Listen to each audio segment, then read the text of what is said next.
Joining me now is Democratic Senator Chris Coons of Delaware. He's a member of the Judiciary and Foreign Relations Committee. Senator, it is really great to have you. Let's talk about the economy. There are some really good economic numbers out there. Retail numbers are good.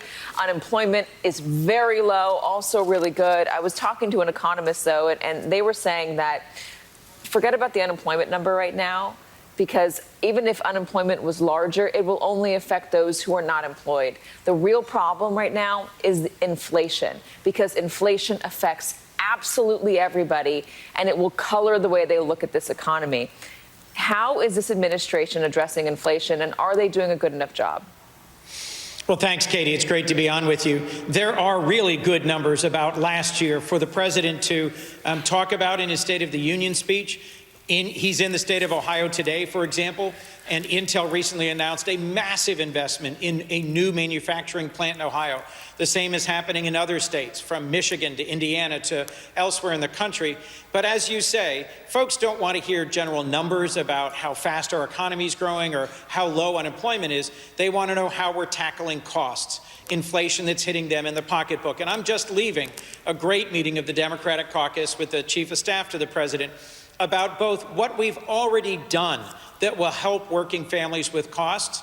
Earlier last year, we passed in the American Rescue Plan an expanded and refundable child care tax credit. The Democrats passed a bill that will cut taxes on working families who have any costs associated with child care. We need to do a better job of getting that message out to families so that they claim that child care tax credit as they file their taxes this year. But there's more we can do to tackle the rising cost of food, the cost of fuel, and other costs related to things like prescription drugs and medication.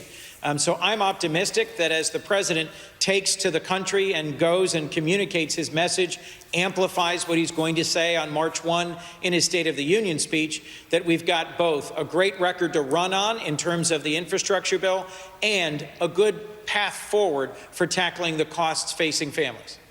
Let's talk about what's happening in Ukraine. A change in the tone on things today. It feels different, as I was talking about earlier in this show, and our producer in Moscow agrees it feels different in Russia as well. The president's saying an invasion can come any day now. Antony Blinken was at the UN laying out all of the ways in which the United States thinks Russia might set a pretext for war. In terms of sanctions, this Congress is not on the same page. What does that tell Vladimir Putin?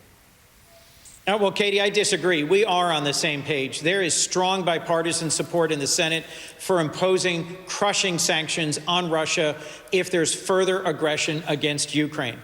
While we didn't work out the fine details of a bill to introduce before we leave, a bipartisan group of us are going to Europe tonight for the Munich Security Conference, where Vice President Harris, Secretary Blinken, and others will be meeting, will be speaking, and we will be having a series of conversations in Munich with our vital NATO partners, with our EU partners, about how we are united in standing up and deterring Putin's aggression against Russia. You introduced me as a member of the Judiciary Committee and the Foreign Relations Committee, Katie. I'll remind you, part of why I was so excited about Joe Biden's candidacy to be president was he chaired both of those committees here in the Senate. And in a week where he is deciding on who to nominate for the Supreme Court and where he is continuing his work, pulling together Western alliance partners from NATO and the EU to confront and deter Putin's aggression, his experience, his seasoning, his grounding, his values in those two key areas of service are so important as he continues to serve as our president. Let me ask you this. It does appear, by all appearances, that the West is completely in lockstep right now. NATO is in lockstep. Any questions about Germany's resolve seem to have been resolved.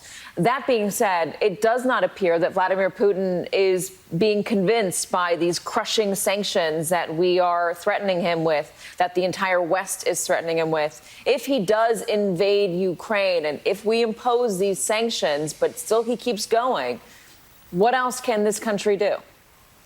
Well, Katie, remember, what Vladimir Putin's overall objective has been now for years is to divide the West, to divide NATO, to divide the United States and Western Europe.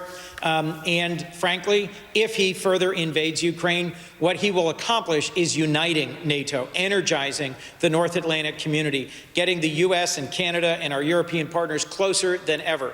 We can impose sanctions that block the Nord Stream pipeline, which is a critical future source of both revenue and leverage for Russia, providing gas to Germany. We can impose sanctions on Putin and the close circle of oligarchs who support and sustain him directly.